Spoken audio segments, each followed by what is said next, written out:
السلام علیکم ورحمۃ اللہ وبرکاتہ۔ الحمد للہ رب العالمین والصلاة والسلام علی سید الانبیاء والمرسلین وعلی آلہ واصحابہ اجمعین ومن تبعہم بإحسان الی یوم الدین، اما بعد۔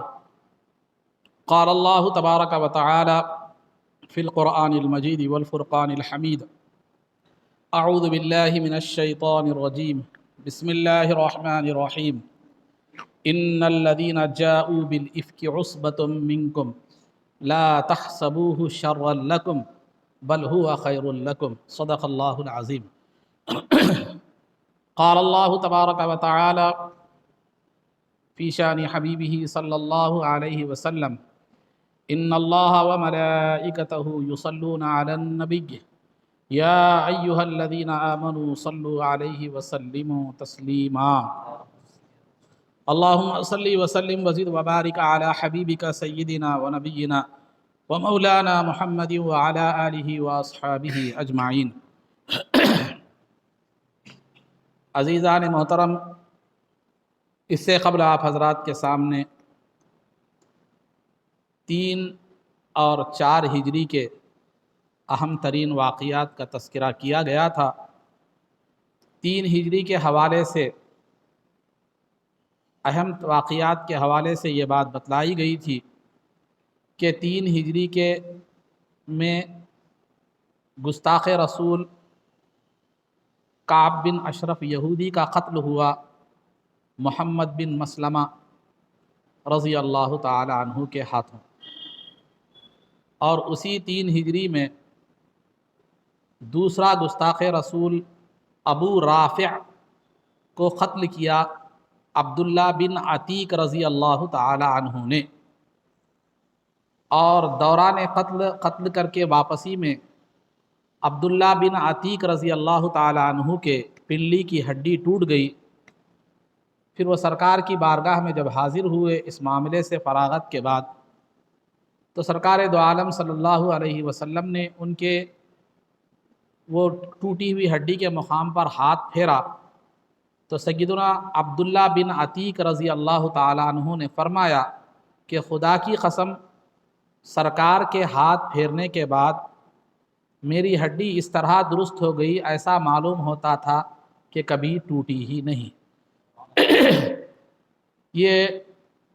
ان دونوں گستاخوں کے قتل کے بعد جنگ احد کا واقعہ پیش آیا، اور اسی 3 ہجری میں وراثت کے احکامات نازل ہوئے، یعنی جو مرنے کے بعد جو تقسیم کی اسلامی احکام ہیں جائیداد کی تقسیم کے، وراثت کے احکامات نازل ہوئے اسی 3 ہجری میں۔ اور 3 ہجری میں سرکار دو عالم صلی اللہ علیہ وسلم نے سیدنا عمر فاروق رضی اللہ تعالی عنہ کی صاحبزادی حفصہ رضی اللہ تعالی عنہ سے نکاح فرمایا، اور اسی 3 ہجری میں سیدنا امام حسن رضی اللہ تعالی عنہ جو ہے پیدا ہوئے۔ تو یہ اہم ترین واقعات جو ہے آپ حضرات کے سامنے 3 ہجری کے حوالے سے بیان کیے گئے تھے۔ 4 ہجری کے اہم ترین واقعات میں سے سرکار دو عالم صلی اللہ علیہ وسلم کا ام سلمہ رضی اللہ تعالی عنہ سے نکاح فرمانا، امام حسین شہید کربلا رضی اللہ تعالی عنہ کی ولادت باسعادت، اور شراب کے حرام ہونے کا حکم بھی 4 ہجری میں نازل ہوا، اور بقول مشہور پردہ، مسلمان عورتوں کو پردہ کرنے کا جو حکم دیا گیا، یعنی حجاب کا حکم، پردے کا حکم بھی جو ہے یہ 4 ہجری میں نازل ہوا بقول مشہور۔ ایک تحقیق یہ ہے کہ 5 ہجری میں ہوا، ایک تحقیق یہ ہے کہ 3 ہجری میں ہوا، پردے کا حکم نازل ہوا، لیکن بقول مشہور 4 ہجری میں یہ واقعہ پیش آیا۔ تو بہرحال 4 ہجری تک کے جو اہم ترین واقعات تھے وہ آپ حضرات کے سامنے جو ہے نا بیان کیے گئے۔ اب رہا 5 ہجری کے جو ہے نا واقعات میں سے، سب سے پہلے کیا ہے، غزوہ دومۃ الجندل ہے۔ غزوہ دومۃ الجندل، یہ جو ہے نا دومۃ الجندل ایک مقام کا نام ہے جو تقریباً مدینہ منورہ سے 15 دن کی پیدل مسافت پر واقع ہے۔ 15 دن پیدل چل کر اس مقام تک پہنچا جا سکتا ہے۔ سرکار دو عالم صلی اللہ علیہ وسلم کو خبر ملی کہ دومت الجندل میں جو ہے نا اسلام اور مسلمانوں کے خلاف ایک لشکر تیار کیا جا رہا ہے اور وہ لشکر مسلمانوں پر حملہ آور ہونے والا ہے، تو سرکار نے 1000 صحابہ کے ساتھ جو ہے نا اس پر دومت الجندل کے مقام پر آپ پہنچ گئے، لیکن وہ لوگ بجائے لڑائی کے منتشر ہو گئے، بکھر گئے، اور اس طرح بغیر جنگ کے وہ معاملہ ختم ہو گیا۔ یہ ربیع الاول 5 ہجری کا بات۔ اور شعبان 6 ہجری میں، شعبان 5 ہجری شعبان میں جو ہے نا یہ غزوہ بنو المستلق یا غزوہ مریسیع واقع ہوا۔ بنو المستلق ایک قبیلے کا نام تھا، اور مریسیع ان کا ایک چشمہ، ایک پانی کا ایک مقام تھا، وہ مقام کا نام مریسیع تھا۔ جیسا یہاں پہ تالاب کا نام ہوتے ہمارے پاس تالابوں کے نام ہوتے، اسی طرح ان کا ایک خاص پانی تھا، وہ ان کے استعمال میں تھا، ان کے اور ان کے جانوروں وغیرہ کے لیے۔ تو اس قبیلے کے استعمال کا جو پانی تھا، جو چشمہ تھا، اس کا نام مریسیع تھا۔ تو قبیلے کی نسبت کرتے ہوئے اس جنگ کو غزوہ بنو المستلق کہتے ہیں، وہ پانی کی طرف نسبت کرتے ہوئے غزوہ مریسیع بھی کہا جاتا ہے، مگر دونوں ایک ہی جنگ ہیں۔ سرکار دو عالم صلی اللہ علیہ وسلم کو اطلاع ملی کہ غزوہ بنو المستلق کا جو سردار ہے، جس کا نام حارث بن ابی ضرار تھا، وہ جو ہے نا ایک لشکر جمع کر کے مسلمانوں پر حملہ کرنے جو ہے نا والا ہے، یہ سرکار کو اطلاع ملی۔ تو سرکار دو عالم صلی اللہ علیہ وسلم نے جانچ پڑتال کے لیے، حالات کی حقیقت جاننے کے لیے بریدہ بن حصیب اسلمی رضی اللہ تعالیٰ عنہ، بریدہ بن حصیب اسلمی رضی اللہ تعالیٰ عنہ کو تحقیق کے لیے بھیجا۔ آپ نے آ کر تصدیق کی کہ ہاں وہاں مسلمانوں کے خلاف وہ سردار کیا کر رہا ہے، جنگ کی تیاری کر رہا ہے۔ تو سرکار دو عالم صلی اللہ علیہ وسلم صحابہ کا ایک لشکر نکل کر لے کر اس مقام کی طرف کوچ فرمائے۔ صحابہ کے یہ مسلمانوں کے اس لشکر میں مال غنیمت کی خاطر، مال غنیمت کی لالچ میں، تمام امید میں، اتنے کثرت سے منافقین اس لشکر میں شامل ہو گئے تھے کہ اب تک کسی جنگ میں اتنے منافقین نہیں آئے تھے۔ مال غنیمت کی لالچ میں، مال غنیمت اور منافق کس کو کہتے ہیں، اس سے قبل میں نے آپ کے سامنے ذکر کیا ہے، پھر بھی دوبارہ ذکر کر دیتا ہوں۔ تو منافق کہتے ہیں جو زبان سے کلمہ پڑھے، مسلمان اپنے آپ کو ظاہر کرے لیکن دل میں کفر ہو، اس کو منافق کہتے ہیں۔ مال غنیمت یعنی کفار سے، دشمنان اسلام سے جنگ کے بعد جو دشمنوں کا جو مال ہاتھ آتا ہے، خواہ وہ جانوروں کی شکل میں ہو، گھوڑے، اونٹ، بکریاں جو بھی ہو، یا ہتھیار کی شکل میں ہو، یا ساز و سامان کی شکل میں ہو، یا مردوں اور عورتوں کی شکل میں ہو، وہ پورا کا پورا مال غنیمت کہلاتا ہے۔ وہ مرد جو ہے نا غلام کہلاتے ہیں، عورتیں جو قید ہو کر آئی وہ باندیاں کہلاتی ہیں۔ تو یہ بعد میں جو ہے نا مال غنیمت کی مجاہدین میں تقسیم عمل میں آتی ہے، جیسا کہ جنگ بدر میں بھی آپ نے سماعت فرمایا۔ تو لہذا جب یہ سرکار وہاں پر پہنچے تو اچانک سرکار نے، مسلمانوں نے ان پر حملہ کر دیا، تو وہ اپنے جانوروں وغیرہ کو پانی پلانے میں، اپنی ضروریات میں مصروف تھے، تو مسلمانوں کے حملے کی وہ تاب نہ لا سکے اور انہوں نے ہتھیار ڈال دیا۔ اور اس جنگ میں، اس غزوے میں جو ہے نا مسلمانوں کو جو چیز مال غنیمت کے طور پر جو ہے نا جو حاصل ہوئی، وہ مال غنیمت کے طور پر تقریباً 2000 اونٹ، 5000 بکریاں، 200 گھوڑے اور 200 گھرانوں کے لوگ غلام اور باندی بن کر آ گئے، مسلمانوں کے قبضے میں جو ہے آ گئے۔ اس کے بعد جب یہ مالک اور وہ جو افراد جو قید ہو کر آ گئے تھے، ان میں قبیلہ بنو المستلق کا جو سردار تھا حارث بن ابی ضرار، اس کی بیٹی جویریہ بھی ان قید ہونے والی لوگوں میں تھی۔ جب مال غنیمت تقسیم ہوا تو جو ہے نا جویریہ وہ جو ہیں ثابت بن قیس رضی اللہ تعالیٰ عنہ کے حصے میں آئی۔ تو ثابت بن قیس رضی اللہ تعالیٰ عنہ نے جویریہ کو کیا کر دیا، مکاتبہ بنا دیا۔ اسلام میں مکاتبہ کہتے ہیں اپنی باندی کو جو ہے نا یہ کہنا کہ تو اتنی رقم لا کر دے تو آزاد ہے، اور اس رقم کو بدلے کتابت کہتے ہیں، بدلے کتابت۔ اور اس باندی کو مکاتبہ، باندی ہو تو عورت ہو تو مکاتبہ کہتے ہیں، اور غلام ہو مرد ہو تو مکاتب کہتے ہیں۔ تو بہرحال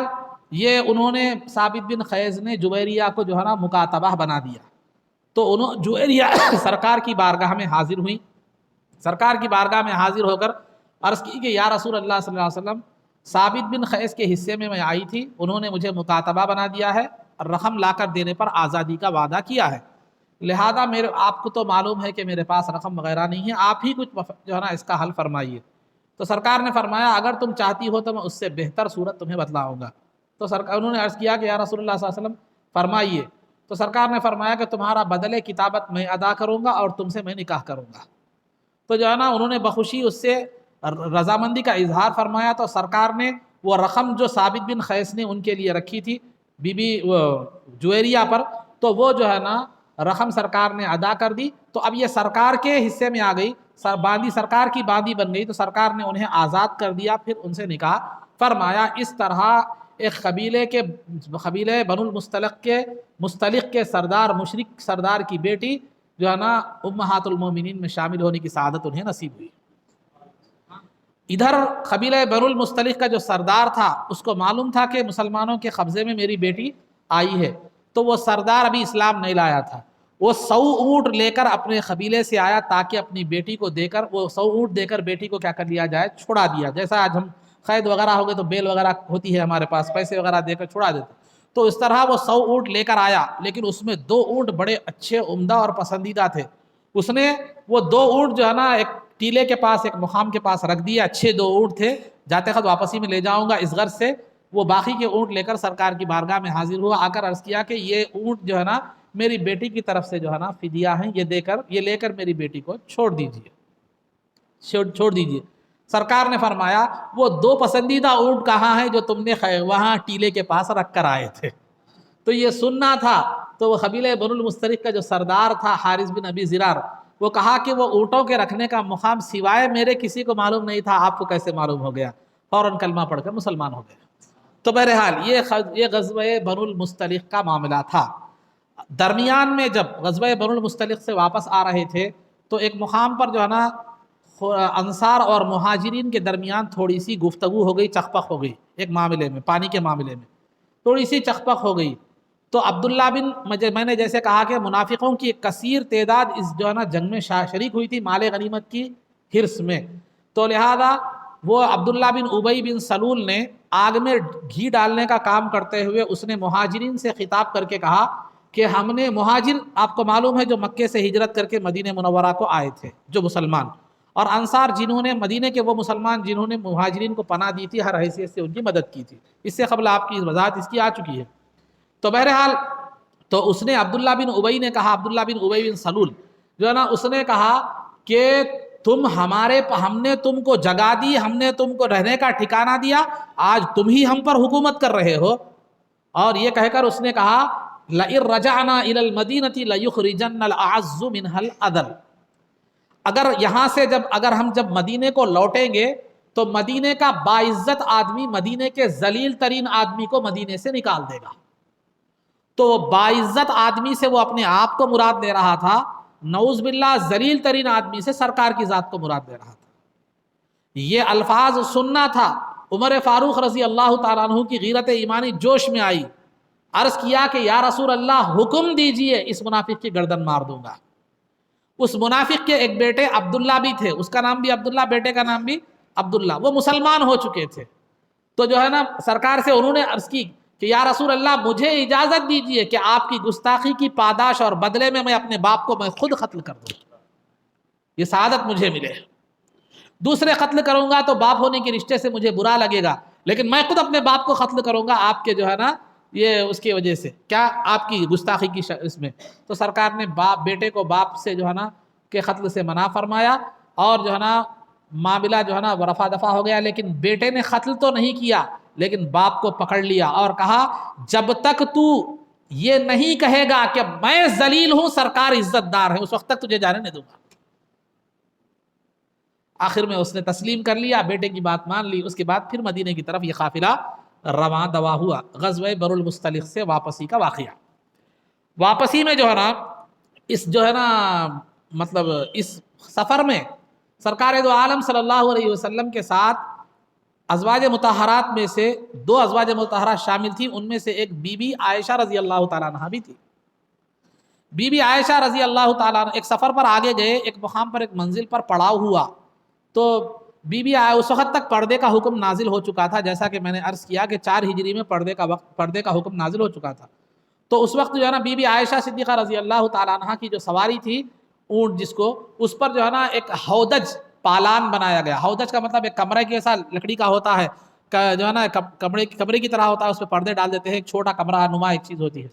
تو اس پر پردے ڈال دیے گئے تھے۔ بی بی عائشہ اس میں جو ہے نا تشریف فرما تھی، جب بھی اترنے کا ارادہ فرماتی تو وہ پورا ہودج جو کمرہ ہے وہ سواری سے اتارا جاتا تھا، پھر جب آپ کو سوار کرنا ہوتا تو وہ کمرے کے ساتھ سوار کیا جاتا تھا۔ تو رات کا وقت تھا، بی بی عائشہ رضی اللہ تعالیٰ عنہ اپنی ضرورت سے فراغت کے لیے جو ہے نا نکلی تھی، جا رہی تھی، جانے میں راستے میں کیا ہو گیا، ہار ٹوٹ گیا، اور وہ ہار کے من کے چننے میں کیا ہو گیا، بی بی عائشہ کو تاخیر ہو گئی۔ جب تک واپس آ چکی تھی، چونکہ بی بی عائشہ ہلکی پھلکی تھی، وہ جو پالان جو ہودش تھا وہ سواری پر رکھتے وقت لوگوں کو محسوس بھی نہیں ہوا کہ بی بی عائشہ موجود نہیں ہے، کیونکہ وزن ہوتی تو ایک وزن خالی ہونے، ایک وزندار آدمی اگر اتر جائے تو کیا ہوتا ہے، ہلکا پن معلوم ہوتا ہے، لیکن آپ اتنی ہلکی پھلکی تھی کہ محسوس نہیں ہوا اٹھانے والوں کو کہ آپ موجود نہیں ہیں، لہذا سواری پر سوار کر دیا گیا، قافلہ نکل چکا۔ جب بی بی عائشہ رضی اللہ تعالیٰ عنہ اس مقام پر تشریف لائی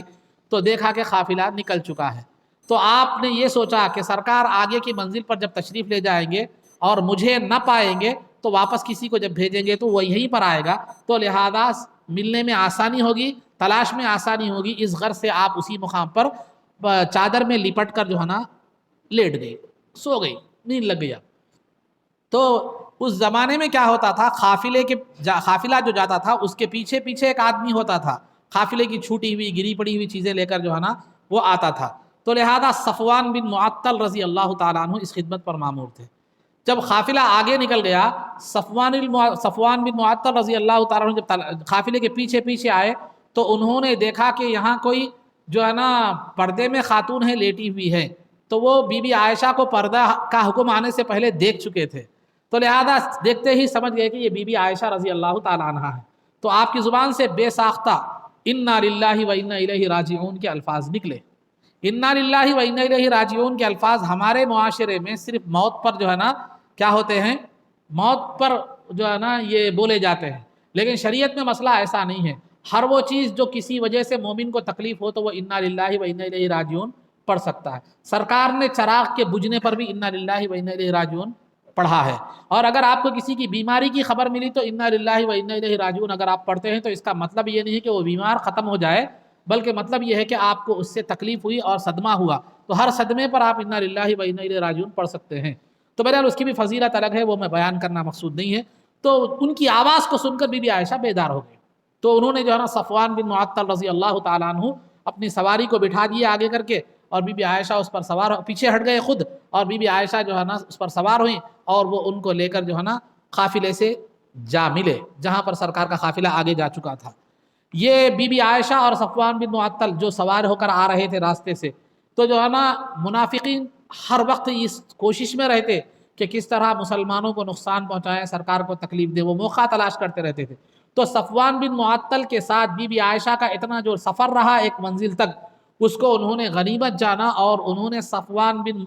جو ہے نا معطل رضی اللہ تعالیٰ عنہ اور بی بی عائشہ کے حوالے سے ایک بری تہمت کیا کر دی، مشہور کر دی، ایک الزام بی بی عائشہ رضی اللہ تعالیٰ عنہ کی پاک دامنی پر انہوں نے کیا کر دیا، لگا دیا، اس قدر اس کو پھیلا دیا، اس قدر اس کو پھیلا دیا، اس قدر اس کو پھیلا دیا کہ اس میں سے جو ہے نا بغض پھیلانے والے پورے منافقین تھے۔ مسلمانوں نے تو اس کی تصدیق نہیں کی، لیکن 3 جو بھولے بھالے مسلمان تھے، بھولے بھالے تھے، وہ اس افواہ کی زد میں آ گئے،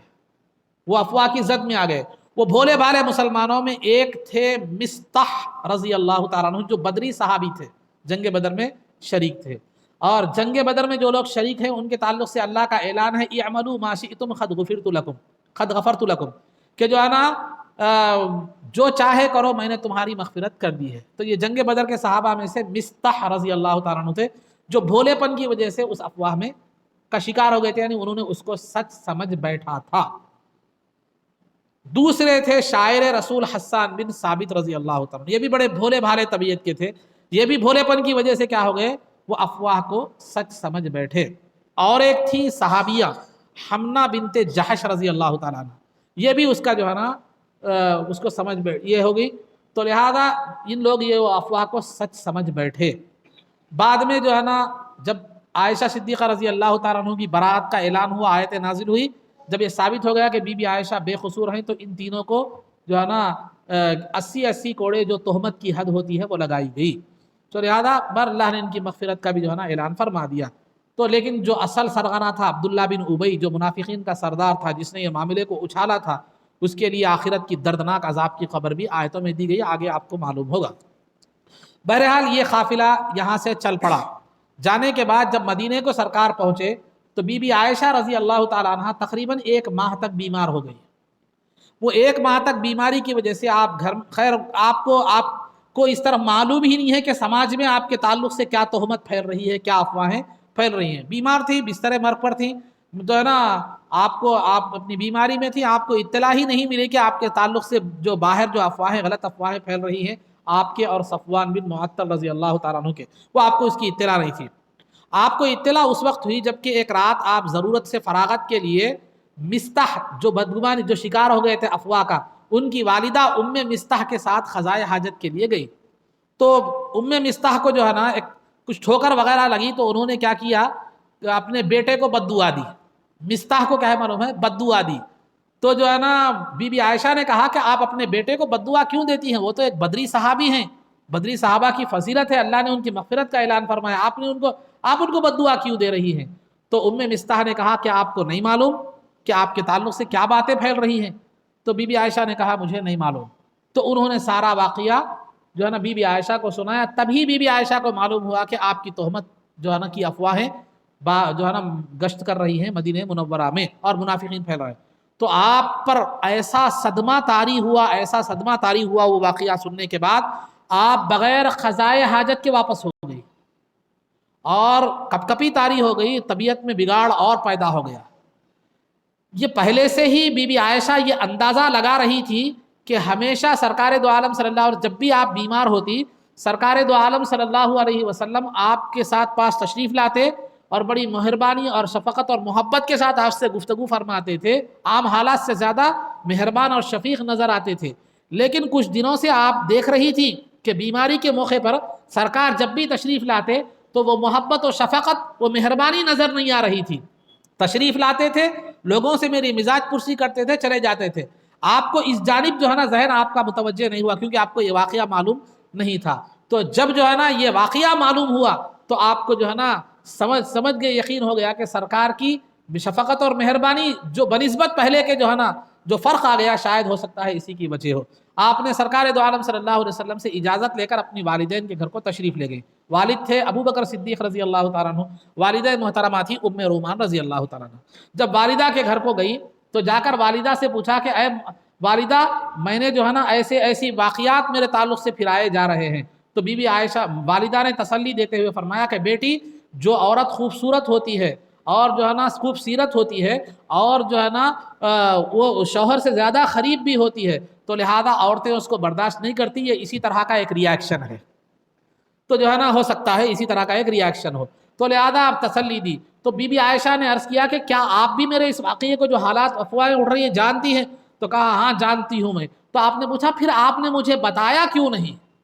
یہ کہہ کر ایک چیخ ماری. ابو بکر صدیق رضی اللہ تعالیٰ عنہ تلاوت قرآن میں مصروف تھے اوپر کی منزل میں، وہ آ کر دیکھے تو جو ہے نا دونوں نے بی بی عائشہ کی حالت کو دیکھ کر دونوں کی آنکھیں بھی اشبار ہو گئی. اور بی بی عائشہ کا رونے کا عالم یہ تھا کہ مسلسل آنکھوں سے آنسو دن رات بہتے تھے، آنسو رکتے نہیں تھے، دن رات جو ہے نا آنسو بہتے تھے. اسی دوران سرکار دو عالم صلی اللہ علیہ وسلم نے سیدنا علی مرتضیٰ اور اسامہ رضی اللہ تعالیٰ عنہما سے، ان دونوں سے مشورہ کیا کہ اس معاملے کا کیا کیا جائے. اسامہ رضی اللہ تعالیٰ عنہ نے کہا کہ یا رسول اللہ، آپ جو ہے نا آپ رسول اللہ کے رسول ہیں، وہ خواتین آپ کی خواتین ہیں، کائنات میں ان سے بہتر کوئی خواتین نہیں ہو سکتی اور ان سے پاکیزہ کوئی خواتین نہیں ہو سکتی. اللہ نے آپ کے منصب رسالت کے حساب سے آپ کی خواتین جو ہے نا آپ کو خواتین عطا فرمایا ہے. لا نعلم الا خیرا، ہم ان کے تعلق سے سوائے بھلائی کے اور کچھ بھی نہیں جانتے، ہمارے سوائے بھلائی کے اور کچھ بھی جو ہے نا نہیں جانتے. تو لہذا اس کے بعد جو ہے سرکار نے علی رضی اللہ، یہاں یہ قابل غور بات ذہن میں رکھیے، علی رضی اللہ تعالیٰ عنہ کو سے جو ہے دریافت کیا کہ کیا کیا جائے. تو سیدنا علی مرتضیٰ رضی اللہ تعالیٰ عنہ نے سرکار کے غمزدہ ہونے کو اور آپ کے حزن کو، آپ کے ملال کو اور آپ کی بے چینی کو دیکھتے ہوئے تسلی کے لیے جو ہے نا یہ فرمایا کہ یا رسول اللہ صلی اللہ علیہ وسلم آپ اس معاملے کی فکر مت فرمائیے، آپ کے لیے تو بہت عورتیں ہیں، آپ کے لیے بہت سی عورتیں ہیں، عورتوں کی آپ کے لیے کیا کمی ہے، یہ تسلی کے لیے جو ہے نا فرما رہے ہیں۔ جیسا ہمارے پاس مثال کے طور پر سمجھاتا ہوں، کچھ نقصان آپ کو ہو گیا، ارے تم اس کی کیا، ایسے بہت سی چیزیں آتے رہتے جاتے رہتے، انشاءاللہ اللہ اور دیں گا آپ کو، ایسا جو یہ تسلی والے الفاظ تھے۔ لیکن ان کو رافضی ذہن رکھنے والے یا بدعقیدہ یا کم علمی رکھنے والے سیدنا بی بی عائشہ سے ایک بغض کے طور پر جو ہے نا اس کو دیکھ کر اس کو مشہور کر دیا، جبکہ ایسی کوئی بات نہیں تھی۔ علی رضی اللہ تعالیٰ عنہ نے سرکار، اب دیکھیے ایک سرکار کے سامنے سیدنا علی مرتضیٰ کے سامنے ایک بی بی عائشہ کا صدمہ تھا، ایک سرکار کا صدمہ تھا، تو لہذا ظاہر سی بات ہے آپ کس صدمے کو تو زیادہ ترجیح دیتے، سرکار کے صدمے کو ہی زیادہ جو ہے نا ترجیح دیتے، تو لہذا جن سے ایمان کا تعلق ہے تو سرکار کی تسلی علی رضی اللہ تعالیٰ نے یہ فرمایا کہ یا رسول اللہ آپ کے لیے عورتوں کی کمی کیا ہے، کوئی عورتوں کی کوئی کمی نہیں ہے، آپ پریشان مت ہوئیے، تو یہ سرکار کی تسلی کے لیے فرما تھا۔ بعد میں علی رضی اللہ تعالیٰ نے جو دو باتیں کہی اس سے بات واضح ہوتی ہے کہ بی بی عائشہ سے آپ کا کوئی جو ہے نا قلبی طور پر آپ سے کوئی ان کو کوئی اختلاف جو ہے نا نہیں تھا۔ دو اور باتیں اور بی بی عائشہ سیدنا علی مرتضیٰ نے کہا کہ یا رسول اللہ عنقریب اللہ تعالیٰ حقیقت حال کو آپ پر ظاہر فرما دے گا، یہ بھی فرمایا، اور دوسرا بھی فرمایا کہ یا رسول اللہ ان کی بیوی عائشہ کی باندی کو بلا کر دریافت کیجیے، حقیقت حال معلوم ہو جائے گی۔ اگر سیدنا علی مرتضیٰ کا بھی یہ ذہن ہوتا کہ بی بی عائشہ غلط ہیں یا کچھ بھی بغض ہوتا تو یہ سب باتیں جو ہے نا سرکار کو نہیں بولتے تھے، تو لہذا آپ نے فرمایا باندی کو بلا کر پوچھیے، تو ان کی باندی کا نام تھا بریرہ رضی اللہ تعالیٰ عنہ، تو بریرہ رضی اللہ تعالیٰ عنہ کو سرکار نے بلایا، بلا کر پوچھا کہ کیا تم جانتی ہو کہ میں اللہ کا رسول ہوں؟ تو انہوں نے کہا یا رسول اللہ میرا ایمان ہے آپ اللہ کے رسول ہیں، تو لہذا میں جو پوچھوں گا وہ سچ بتانا، اگر تم جھوٹ بھی کہو گی تو اللہ تعالیٰ مجھے سچائی کی خبر دے دے گا۔ تو سرکار نے ان سے پوچھا بی بی عائشہ کو تم کیسے پاتی ہو، بی بی عائشہ کو تم کیا ہے کیسے پاتی ہو؟ تو بریرہ رضی اللہ تعالیٰ عنہ نے کہا کہ یا رسول اللہ میں نے ان کے اندر سوائے خوبی اور خیر کے کوئی چیز آج تک دیکھی ہی نہیں۔ ارے وہ تو اتنی بھولی بھالی اور معصوم خاتون ہیں کہ جب آٹا گوندتی ہیں تو آٹا گوندتے گوندتے سو جاتی ہیں، بکری کا بچہ آ کر آٹا کھا کر چلا جاتا ہے،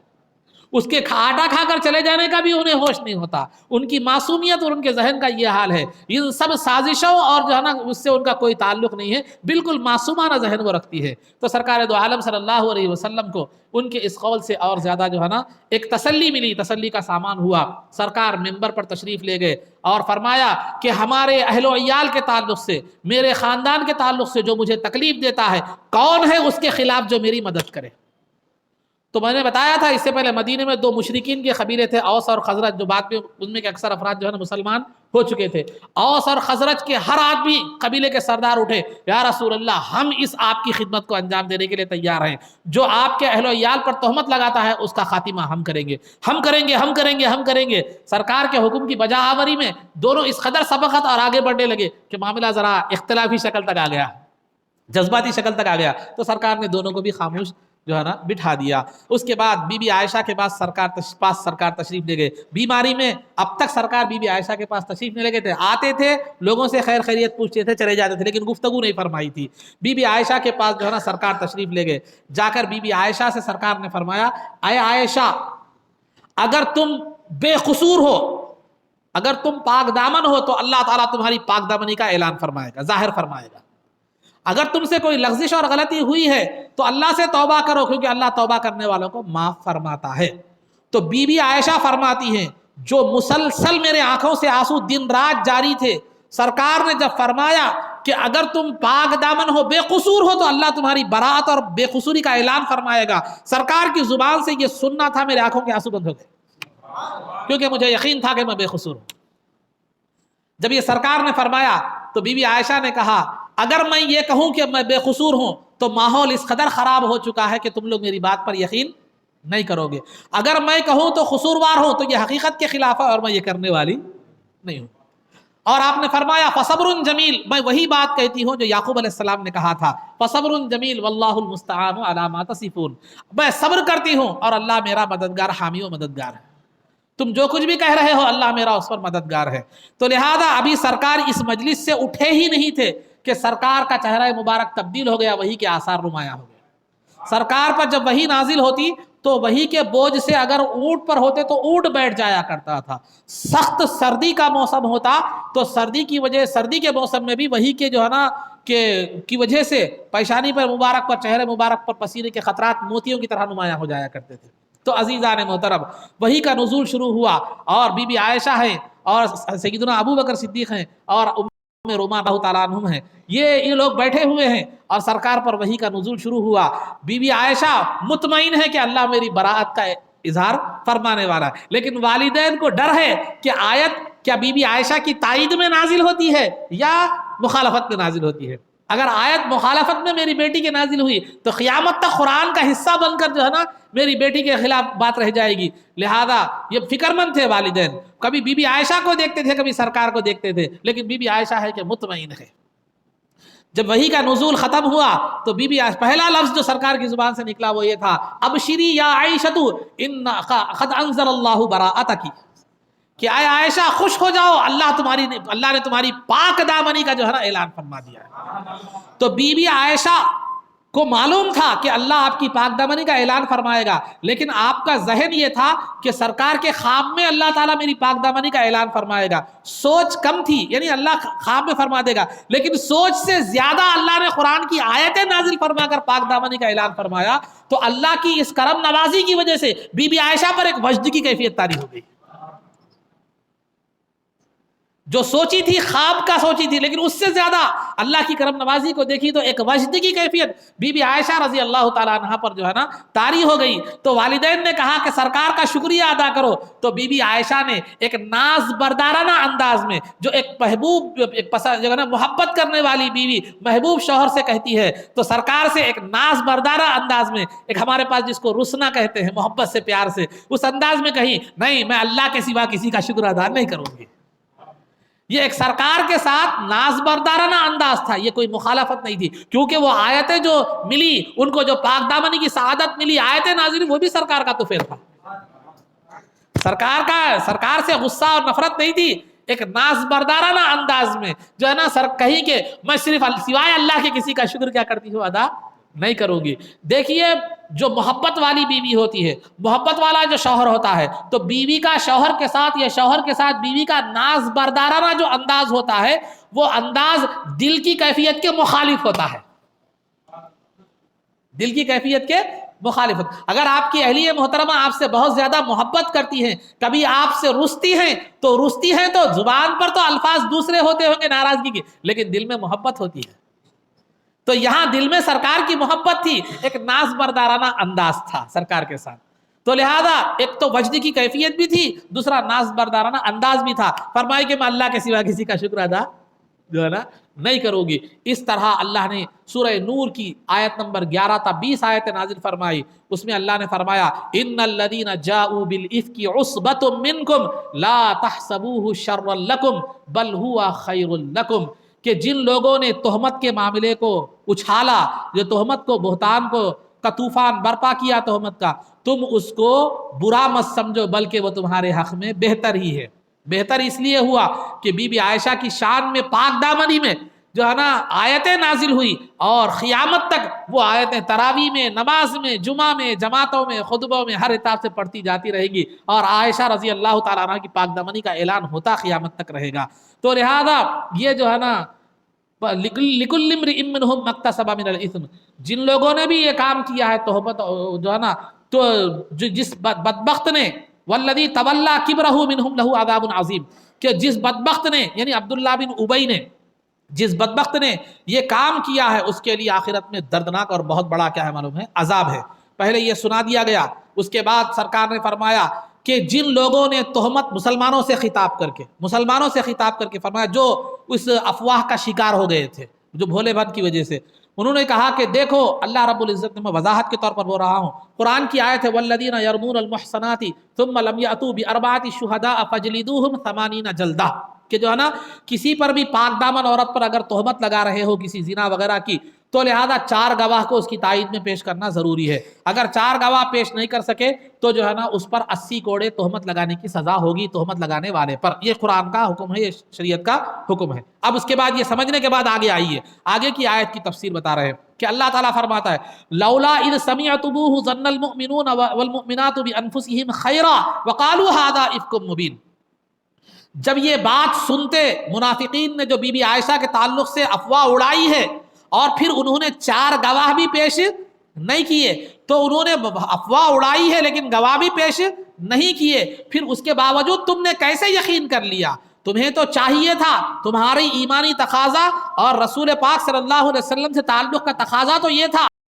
کہ کے بارے میں بہتر سوچتے اور سنتے ہی کہتے ھذا افک مبین، یہ تو کھلا بہتان ہے. یہ سنتے ہی یہ تمہیں یہ کہنا چاہیے تھا. ولولا فضل اللہ علیکم ورحمتہ لمسکم فیما افضتم فیہ عذاب عظیم. اللہ کا فضل تھا کہ تم مومنوں کو بچا لیا گیا، ورنہ بہت بڑا عظیم ترین عذاب کا تم شکار ہو جاتے. یہ اللہ نے بچا لیا تمہیں، تو لہذا یہ تمہیں کہنا چاہیے تھا. اور اس کے بعد آگے یعظکم اللہ ان تعودوا لمثلہ ابدا ان کنتم مؤمنین، کہ اللہ تم کو یہ نصیحت کرتا ہے اس جیسی بے بنیاد باتوں پر آئندہ کبھی یقین مت کرنا. یہ آیت نازل کر کے بی بی عائشہ رضی اللہ تعالی عنہا کا جو ہے نا یہ پاک دامنی کا اعلان کر دیا گیا. تو اس کے بعد یہ جو مستح رضی اللہ تعالی جو بدری صحابی تھے، یہ غریب تھے، تو سرکار دو عالم ابو بکر صدیق رضی اللہ تعالیٰ عنہ ان کو وظیفہ دیا کرتے تھے اخراجات وغیرہ کے لیے. تو جب انہوں نے بی بی عائشہ صدیقہ رضی اللہ تعالیٰ عنہ کی تہمت کی جو افواہ تھی اس میں وہ بھی جو ہے نا شامل ہو گئے یقین کرنے کے حوالے سے، ماننے کے حوالے سے، تو سیدنا ابو بکر صدیق رضی اللہ تعالیٰ عنہ نے ان کا جو وظیفہ تھا وہ بند کر دیا. میری بیٹی کی تہمت میں، بیجا تہمت میں یہ شریک رہا، یہ کہہ کر. خالہ زاد بھائی تھے، خلیرے بھائی تھے سیدنا ابو بکر صدیق رضی اللہ تعالیٰ عنہ کے، تو جو ہے نا بند کر دیے. تو اللہ تعالیٰ نے آیت نازل فرمائی ولا قسم کھا لی کہ میں آئندہ اس کو وظیفہ نہیں دوں گا، آئندہ اس کو وظیفہ نہیں دوں گا. تو قرآن کریم کی آیت نازل ہوئی ولا یأتلی اولو الفضل منکم والسعۃ ان یؤتوا اولی القربى والمساکین والمہاجرین فی سبیل اللہ، کہ تم میں جو لوگ فضیلت والے ہیں اور مال و دولت میں کشادگی رکھنے والے ہیں ان کے لیے اس طرح کی قسم کھانا مناسب نہیں ہے کہ وہ اپنے رشتہ داروں کو، مہاجرین وغیرہ کو، غربت والوں کو، مساکین وغیرہ کو جو ہے نا صدقہ دینے کو ترک کرنا، صدقہ نہ دوں گا، اس طرح کی قسم کھانا تم میں سے اہل فضیلت اور اہل وسعت پر جو ہے نا یہ درست نہیں ہے. بس چاہیے کہ ولیعفو ولیصفحوا، چاہیے کہ وہ معاف کر دے اور درگزر کر دے. تو جو ہے نا اس کے بعد سرکار دو عالم صلی اللہ علیہ وسلم نے جو ہے نا وہ یہ آیت نازل ہوئی ولا یأتلی اولو الفضل منکم والسعۃ ان یؤتوا اولی القربى والمساکین والمہاجرین فی سبیل اللہ ولیعفوا ولیصفحوا الا تحبون ان یغفر اللہ لکم، کیا تم پسند نہیں کرتے کہ اللہ تمہاری مغفرت کر دے؟ تم لوگوں کے ساتھ عفو و درگزر کا معاملہ کرو، اللہ تمہاری مغفرت فرمائے گا. یہ آیت ابو بکر صدیق رضی اللہ تعالیٰ عنہ کے بارے میں نازل ہوئی جب آپ نے مستح کا وظیفہ روک دیا رضی اللہ تعالیٰ. تو اللہ نے ابو بکر صدیق رضی اللہ تعالیٰ عنہ سے کو کیا کن الفاظ سے یاد کیا؟ اولو الفضل فضیلت والے، ولا یأتلی منکم اولو الفضل والسعۃ، تو جو نا فضیلت والے، مال و دولت میں وسعت رکھنے والے. تو اللہ نے ابو بکر صدیق کو اولو الفضل فضیلت والا کہا ہے اس آیت میں، اور یہ فرمایا کہ دیکھو ٹھیک ہے انہوں نے غلطی کی تھی، غلطی کی سزا دینا یہ شریعت میں اسی مقدار میں اسی مطابق سزا دینا یہ شریعت میں جائز ہے، لیکن یہ عام مومنین کا کام ہے، صدیقین کا کام نہیں ہے. مومن کا کام خطا کا بدلہ خطا اجازت ہے، لیکن صدیق کا کام یہ ہے کہ خطا کے بدلے میں عطا ہو. تو لہذا چاہیے کہ ایسے لوگ جو ہے نا اہل فضل جو ہوتے ہیں وہ معاف کریں، درگزر کریں. اور کیا تم پسند نہیں کرتے کہ اللہ تمہاری مغفرت فرمائے؟ تو جب یہ آیت نازل ہوئی تو صدیق اکبر رضی اللہ تعالیٰ نے کہا میں پسند کرتا ہوں کہ اللہ میری مغفرت فرما دے، لہٰذا آپ نے وظیفہ جو ہمیشہ دیتے تھے اس کا دگنا فرما دیا. مستح رضی اللہ تعالیٰ کو جو وظیفہ دیتے تھے اس کا دگنا فرما دیا اس کے بعد یہ آیت کے نازل ہونے کے جو ہے نا بعد. تو الغرض عزیزان محترم، یہ تھے 5 ہجری کے واقعات میں سے بعض واقعات. دیگر واقعات جو ہے نا انشاءاللہ جو ہے نا آگے آپ کے سامنے آئیں گے. اور اسی ہجری میں تیمم کا واقعہ بھی، تیمم کی آیت کے نازل ہونے کا واقعہ بھی ہے. اسی ہجری میں 5 ہجری میں سرکار دو عالم صلی اللہ علیہ وسلم ایک دوسرے سفر پر تشریف لے گئے تھے. بعض حضرات نے اس آیت کا جو واقعہ ہے یہ غزوہ بنی المصطلق سے جو واپس ہو رہے تھے اسی سفر میں جو ہے نا تیمم کی آیت نازل ہوئی، اسی سفر میں کہتے ہیں. لیکن معتبر اور جو حدیث سے جس کی روایت، جس قول کی تائید حدیث سے ہوتی ہے، بی بی عائشہ کی، خود بی بی عائشہ کی حدیث سے، وہ قول یہ ہے کہ وہ سفر دوسرا تھا، یہ غزوے کا سفر نہیں تھا جس میں آپ پر تہمت لگی. ایک دوسرے سفر میں بی بی عائشہ رضی اللہ تعالی عنہا سرکار دو عالم صلی اللہ علیہ وسلم کے ساتھ تھی. تو رات کے وقت میں جو ہے نا آپ اسی طرح آپ کا ہار کھو گیا تھا، تو ڈھونڈنے میں کیا ہو گیا، فجر کا وقت ختم ہو رہا تھا، فجر کا وقت جو ہے نا ختم ہو رہا تھا، اور وہ مقام ایسا تھا کہ وہاں پر پانی وغیرہ بھی نہیں تھا. تو ابو بکر صدیق رضی اللہ تعالیٰ عنہ نماز کے فوت ہونے کے خوف سے کچھ جلال میں آ گئے اور آ کر بیٹی سے کہا کہ ہمیشہ تمہاری وجہ سے مسائل پیدا جو ہے نا ہو جاتے ہیں. یہ کہہ کر جو ہے نا غصے کا اظہار ابو بکر صدیق رضی اللہ تعالیٰ عنہ نے فرمایا. تو لہذا اس کے بعد تیمم کی آیت نازل ہوئی اور اللہ نے حکم دیا کہ فَإِن لَّمْ تَجِدُوا مَاءً فَتَيَمَّمُوا صَعِيدًا طَيِّبًا، اگر تم پانی کو نہ پاؤ تو پاک مٹی سے تیمم کر لیا کرو. جب یہ آیت نازل ہوئی تو اس کا سبب تیمم کی جو سہولت امت کو ملی وہ بی بی عائشہ رضی اللہ تعالیٰ عنہ. جب یہ آیت نازل ہوئی تو وہی ابو بکر صدیق رضی اللہ تعالیٰ عنہ کچھ دیر پہلے عالم جلال میں اپنی صاحبزادی پر برس رہے تھے، وہی ابو بکر صدیق رضی اللہ تعالیٰ عنہ یہ کہتے ہوئے انکی لبارکۃ انکی لبارکۃ انکی لبارکۃ، بیٹی تو بڑی مبارک ہے، تو تو بڑی مبارک ہے، تو تو بڑی مبارک ہے. اور صحابہ اکرام نے جب تیمم کی آیت اور سہولت نازل ہوئی تو کہا کہ اے آل ابو بکر، یہ کوئی پہلی چیز نہیں ہے، جو نعمت نہیں ہے جو مسلمانوں کو تمہارے گھرانے سے ملی ہو، بلکہ ایسی کئی نعمتیں ہیں. تو آیت تیمم کی جو آیت کا جو حکم نازل ہوا وہ بھی 5 ہجری میں غزوہ بنو المصطلق کے سفر کے علاوہ دوسرے سفر میں جو ہے نا یہ آیت کا حکم جو ہے نا یہ تیمم کا حکم نازل ہوا. یہ تھے یہاں تک 5 ہجری کے واقعات. آگے دیگر واقعات بھی ہے، جنگ احزاب وغیرہ بھی ہے، انشاءاللہ اس کا تذکرہ آگے کیا جائے گا. اللہ رب العزت سے دعا ہے کہ پروردگار عالم اس رسول پاک صلی اللہ علیہ وسلم کی سیرت کے بیان میں زبان و بیان کی کوئی غلطی ہو گئی ہو تو مولا اپنے فضل سے سرکار کی رحمت سے معاف فرما. اے اللہ ہمیں جو سیرت جو سننے اور سنانے کی جو توفیق ہمیں عطا فرمائے مولا، اس کا اجر ہمیں عطا فرما. اے اللہ جو ہے نا ہمیں اپنی زندگیوں میں سرکار دو عالم صلی اللہ علیہ وسلم کی سیرت کو اپنانے کی توفیق عطا فرما. ہمارے اس سننے اور سنانے کو قبول فرما، عزت و عافیت کی زندگی دے اور ایمان پر ہمارا خاتمہ فرما. رسول پاک صلی اللہ علیہ وسلم کا قبر میں دیدار نصیب فرما، آپ کے قدموں میں ہمارا حشر فرما، آپ کی شفاعت عظمیٰ سے ہم کو بہرور فرما، آپ کے دست مبارک سے جام کوثر پینا نصیب فرما، جنت میں آپ کی غلامی معیت اور رفاقت نصیب فرما. صلی اللہ تعالی وسلم علی خیر خلقہ سیدنا محمد و آلہ و صحبہ اجمعین برحمتک یا ارحم الراحمین والحمد للہ رب العالمین.